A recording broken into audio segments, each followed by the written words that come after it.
त्याने ठरवलं. कोणी? कुत्रे.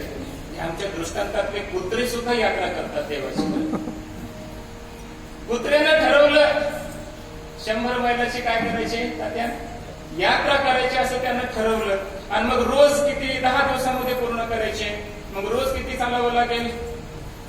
10 मैल चालवं लागेल. त्याने ठरवलं 10 दिवसात पूर्ण करूया, रोज 10 मैल चालूया. ठरवलं, निघालं यात्रेला. कोण? पुढे बोलत राहणार. कोण निघालं यात्रेला? कुत्र निघालं. आणि पहिल्याच दिवशी या गावातून दुसऱ्या गावामध्ये पोहोचलं की ज्या गावातलं होतं त्या गावातून निघालं. दुसऱ्या गावामध्ये त्यांना प्रवेश केल्याबरोबर झाला असं की त्या गावातली कुत्री त्याच्या अंगावर आली. समजत असलं तर बघा बरं, दृष्टी सिद्धांत सांगायची गरज लागू नये. त्या गावातली कुत्री याच्या अंगावर पडली असे चवताळून त्याला मागं लागले. आता यानं काय केलं? हे चतुर होतं. यानं शिपूट टाकलं खाली आणि चिव चिव चिव करत आपलं गुपचूप त्यांच्या नादी लागलं नाही. ते निघालं, पळालं पुढं. हे गावातले कुत्रे त्याच्या मागे लागले. गावाच्या बाहेर आले. गावातल्या कुत्र्यांना म्हटलं हाकलून दिलं का नाही? त्याला दिलं का नाही हाकलून? त्याची काय हिंमत आहे आपल्या गावात थांबायची? गावातले कुत्रे वापस. गेला का संपला होता ना. कुत्रे वापस. हे कुत्र पुढं. दुसरं गाव आलं. दुसरं गाव आलं की त्या गावातले कुत्रे पुन्हा चवताळून अंगावलं. यानं काय केलं? शिपूट खाली टाकलं आपलं आणि चिंगाट पळालं पुढं.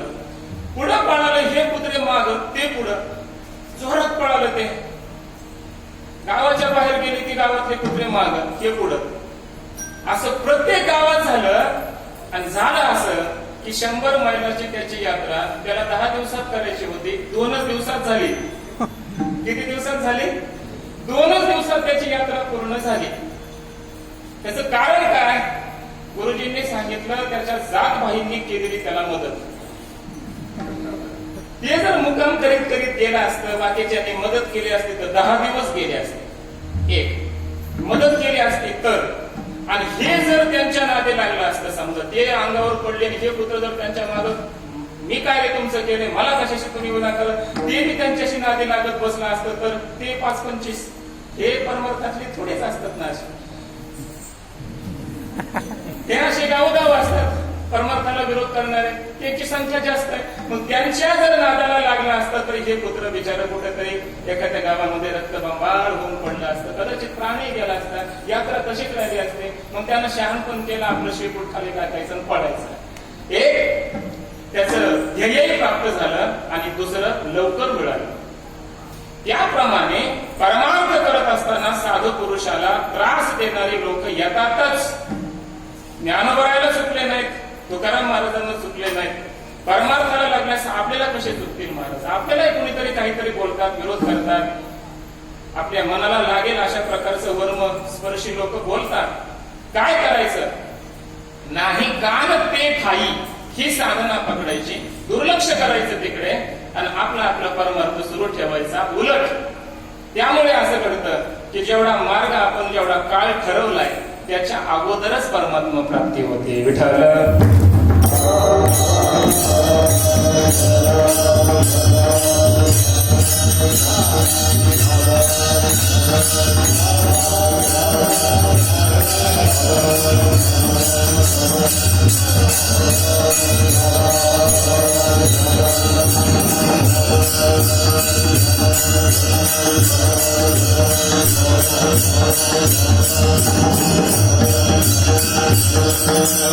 अशी साधना आपण आपली करत राहावं. समाजाकडे लक्ष देऊ नये. कोण काय बोलतंय तिकडे लक्ष देऊ नये. यालाच म्हणायचं तद विरोधेषु उदासीनता. अशा पद्धतीने परमार्थ केला तर आपल्या अंतःकरणामध्ये ही सगळी साधनं येऊन बसतात. आपला परमार्थ कडेला जातो, शम सिद्ध होतो, अंतःकरण स्थिर होतं, अंतःकरणाचा निग्रह होतो, शम सिद्ध होतो. काय केलं आमच्या संतांनी हा शम सिद्ध करण्यासाठी, अंतःकरणाचा निग्रह करण्यासाठी काय केलं? अंतःकरणाला शांत करण्यासाठी काय केलं? शास्त्रामध्ये अनेक मार्ग सांगितले. अभ्यास वैराग्याभ्याम तन्निरोधः. अभ्यास करा, वैराग्य धारण करा. चंचलम ही मन कृष्ण. मनाच्या चंचलतेसंबंधी अर्जुनाचा प्रश्न, त्यावर भगवंतांनी दिलेलं उत्तर, अभ्यास वैराग्याभ्याम तन्निरोधः. अभ्यासेन तु कौन्तेय वैराग्येन च गृह्यते. अभ्यास आणि वैराग्य योगसूत्राने तेच सांगितलं. त्या मनाच्या स्थिरतेसाठी अनेक